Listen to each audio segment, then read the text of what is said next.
A പത്മകുമാറുമായി കൂടിക്കാഴ്ച നടത്തുകയാണ് ജില്ലാ സെക്രട്ടറി രാജു എബ്രഹാം. അദ്ദേഹത്തിന്റെ വസതിയിലെത്തിയാണ് കൂടിക്കാഴ്ച. ആ ദൃശ്യങ്ങളാണ് നമ്മൾ കാണുന്നത്.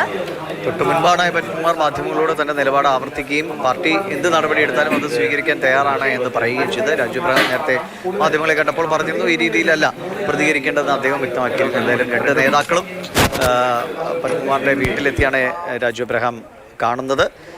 ചർച്ചയിലൂടെ എന്താണ് പരിഹാരമാണോ പാർട്ടി നടപടിയാണോ, എന്തായാലും ഇങ്ങനൊരു പ്രത്യക്ഷത്തിൽ ഇങ്ങനൊരു നിലപാടെടുത്ത ശേഷം പാർട്ടിക്ക് നടപടി എടുക്കാതെ മാറി നിൽക്കാൻ കഴിയുമോ എന്നതും ഒരു ചോദ്യമാണ്. എന്തായാലും ഇരു നേതാക്കളും തമ്മിലുള്ള കൂടിക്കാഴ്ച നടക്കുന്നു. അദ്ദേഹം തൻ്റെ വിഷമം പങ്കുവച്ചു എന്നതാണ് കെ പത്മകുമാർ സൂചിപ്പിക്കുന്നത്. അത് വൈകാരികമായി അല്ലെങ്കിൽ വ്യക്തിപരമായി എന്നതുകൊണ്ടാണ് പിന്നീട് ആ പോസ്റ്റ് പിൻവലിച്ചതെന്ന് പറയുന്നത്. പക്ഷെ അപ്പോഴും അദ്ദേഹം പറഞ്ഞ കാര്യങ്ങളിൽ ഇന്ന് മാധ്യമങ്ങളെ കാണുമ്പോഴും ഉറച്ചു നിൽക്കുന്ന സമീപനം തന്നെയാണ് എടുത്തത്. പത്മകുമാറിന്റെ വീട്ടിലേക്ക് എത്തിയിരിക്കുകയാണ് CPM ജില്ലാ സെക്രട്ടറി രാജു എബ്രഹാം. പത്മകുമാറിനെ അനുനയിപ്പിക്കാനുള്ള ഒരു ശ്രമങ്ങൾ അദ്ദേഹം അല്പസമയം മുൻപ് മാധ്യമങ്ങളോട് സംസാരിച്ചപ്പോൾ പറഞ്ഞൊരു കാര്യമുണ്ട്. ആ ഫേസ്ബുക്ക് പോസ്റ്റ് എന്തുകൊണ്ട് താൻ പിൻവലിച്ചു എന്നുള്ള കാര്യത്തിൽ അദ്ദേഹം അല്ലെങ്കിൽ എഡിറ്റ് ചെയ്തു എന്ന് പറയുന്നതിന് ഇത് തൻ്റെ ഒരു വ്യക്തിപരമായ ഒരു നേട്ടത്തിന് വേണ്ടിയാണ് എന്നുള്ള വ്യാഖ്യാനങ്ങൾ വന്നു. അങ്ങനെയല്ല, മുതിർന്ന നേതാക്കളുണ്ട്, അവരെ തഴഞ്ഞു എന്നുള്ളൊരു പരാതിയുണ്ട്. ആ പരാതിയിൽ കഴമ്പുണ്ടെന്ന് ഞാൻ വിശ്വസിക്കുന്നു. അതല്ലാതെ തൻ്റെ വ്യക്തിപരമായ നേട്ടങ്ങൾക്ക് വേണ്ടിയിട്ട് ഒരു പോസ്റ്റ് അല്ല എന്നുള്ളതാണ് എ പത്മകുമാർ നൽകിയ വിശദീകരണം. എന്നാലും ഇപ്പോൾ കൂടിക്കാഴ്ച അവസാനിച്ചിരിക്കുകയാണെന്ന് തോന്നുന്നു. CK അഭിലാൽ നമുക്കൊപ്പം വിവരങ്ങളുമായി ചേരുന്നുണ്ട്. അഭിലാൽ, എന്താണ് ചർച്ചയിൽ ഉണ്ടായത്?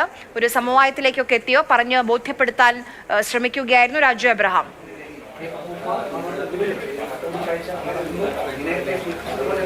എ പത്മകുമാറിന്റെ ആറന്മുളയിലെ വസതിയിലാണ് CPM സംസ്ഥാന സമിതി അംഗം കൂടിയായിട്ടുള്ള അഡ്വക്കേറ്റ് രാജു എബ്രഹാം എത്തിയിട്ടുള്ളത്. സമ്മേളന സ്ഥലത്തു നിന്നും പിരിഞ്ഞ് ഇരുവരും തമ്മിൽ അതിനുശേഷമുള്ള ആദ്യ കാഴ്ചയാണ്. ഇന്ന് രാവിലെ മൊബൈൽ ഫോണിൽ എ പത്മകുമാറിനെ ശ്രമിച്ചുവെങ്കിലും രാജു എബ്രഹാമിന് ലഭ്യമായിരുന്നില്ല. ഇന്ന് അദ്ദേഹത്തെ രാവിലെ ഈ സംഭവവികാസങ്ങളുടെ പ്രതികരണങ്ങൾ തേടിയ റാന്നിയിലെ അദ്ദേഹത്തെ വീട്ടിലെത്തിയപ്പോൾ തന്നെ പറഞ്ഞിരുന്നു അദ്ദേഹം ഇവിടെ ആറന്മുളയിലെത്തിയ പത്മകുമാറിനെ കാണാനുള്ള സാധ്യത പറഞ്ഞിരുന്നു. ഇപ്പോൾ ഇരുപേരൂരിൽ പാർട്ടിയുടെ മീറ്റിംഗ് കഴിഞ്ഞാണ് രാജു എബ്രഹാം ഇവിടേക്ക് എത്തിച്ചേർന്നിരിക്കുന്നത്. ഇരുവരും തമ്മിലുള്ള കൂടിക്കാഴ്ച പുരോഗമിക്കുകയാണ്. പാർട്ടിയുടെ തീരുമാനത്തെ തള്ളിക്കൊണ്ടും വീണ ജോർജിനെ രൂക്ഷമായി വിമർശിച്ചുകൊണ്ടും നിലപാട് ആവർത്തിച്ചിട്ടുള്ള പത്മകുമാറിന്റെ വീട്ടിൽ രാജു എബ്രഹാം സംഭവിച്ചതായി സമീപകാലത്ത് നമ്മുടെ ശ്രദ്ധയിൽ ഇല്ലതാണ്. കാരണം പാർട്ടിയെ ആകെ പ്രതിസന്ധിയിലാക്കിക്കൊണ്ട് ഒരു മന്ത്രിക്കെതിരെ വിമർശനം ഉന്നയിക്കുന്നു. പാർട്ടി സംസ്ഥാന സമിതിയുടെ പാർട്ടിയുടെ ജില്ലാ കമ്മിറ്റി സെക്രട്ടറി രാജു എബ്രഹാം സന്ദർശിക്കുന്നത്. കൂടിക്കാഴ്ചയുടെ വിവരങ്ങൾ അതിനുശേഷം അദ്ദേഹം പ്രതികരിക്കും എന്ന് തന്നെയാണ്. അതേസമയം തന്നെ അല്പം മുൻപ് മാധ്യമങ്ങളോട് സംസാരിച്ച എ പത്മകുമാർ താൻ ആദ്യം പങ്കുവെച്ച നിലപാടിൽ തന്നെ ഉറച്ചു നിൽക്കുകയാണ്. അതായത് മന്ത്രി എന്ന നിലയിൽ ഉള്ള പ്രവർത്തനം അല്ലെങ്കിൽ ജനപ്രതിനിധി എന്നുള്ള നിലയിലെ പ്രവർത്തനം മാത്രം പരിഗണിച്ചുകൊണ്ടാണ് അവർക്ക് സംസ്ഥാന സമിതിയിലേക്ക് പ്രത്യേക ക്ഷണിതാവ് എന്നുള്ള നിലയിൽ പ്രവേശനം ലഭ്യമായത്. ഇത് CPM സംഘടനാ രീതി അല്ല എന്നുള്ളതാണ്. അതേസമയം രാഷ്ട്രീയപരമായും ഉള്ള പ്രവർത്തനങ്ങൾ കൂടി കണക്കിലെടുത്ത് വേണം. പ്രധാന നിലയിൽ അങ്ങനെയാണ് പ്രതികരണം.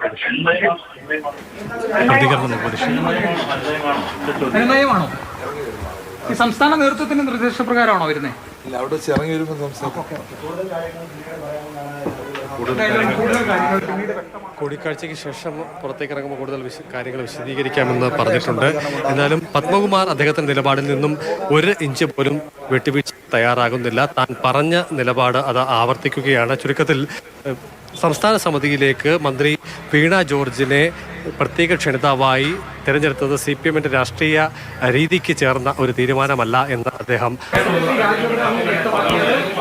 പറയാറുള്ള കാര്യങ്ങളൊക്കെ തന്നെ നേരത്തെ പറഞ്ഞു എന്ന് അദ്ദേഹം സൂചിപ്പിക്കുകയാണ്. എന്തായാലും രാജു എബ്രഹാമിന്റെ പ്രതികരണമാണ് ഇനി വരാനുള്ളത്. അദ്ദേഹം പുറത്തേക്ക് വരുമ്പോൾ കൂടുതൽ കാര്യങ്ങൾ വിശദീകരിക്കാം എന്ന് സൂചിപ്പിക്കുകയാണ്. എന്തായാലും പാർട്ടിയെ ആകെ പ്രതിസന്ധിയിലാക്കിയ സംസ്ഥാന സമ്മേളന സമാപനത്തോടൊപ്പം തന്നെ ചേർത്ത് വായിച്ച ഭിന്ന അഭിപ്രായം അത് ആവർത്തിക്കുന്ന ഒരു നേതാവിനെ കാണാൻ സംസ്ഥാന സമിതി അംഗം കൂടിയായിട്ടുള്ള ജില്ലാ സെക്രട്ടറി എത്തിച്ചേർന്നിരിക്കുകയാണ്. അതുതന്നെയാണ് ഈ കൂടിക്കാഴ്ചയുടെ ഏറ്റവും പ്രധാനപ്പെട്ട വിഷയമായി ഉയർത്തിക്കാട്ടേണ്ടത്. ശരി, CPM അനുനയ നീക്കമാണ് ഇപ്പോൾ നമ്മൾ കാണുന്നത്.